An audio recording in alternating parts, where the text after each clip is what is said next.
This is Adrian Hart with your Southeast Colorado weather on seconews.org. We're looking at US Highway 50 in Swink, Colorado. High winds hitting across southeast Colorado. Do use caution if you're driving particularly a high-profile vehicle.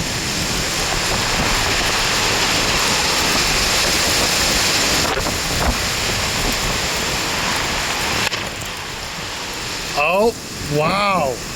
So we just saw some power lines slap, that loud boom.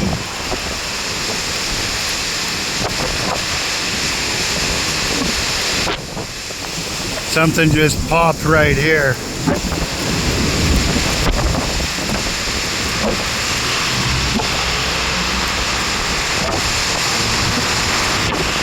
So do watch for tree limbs and power lines if you're going to be outside in the high winds today.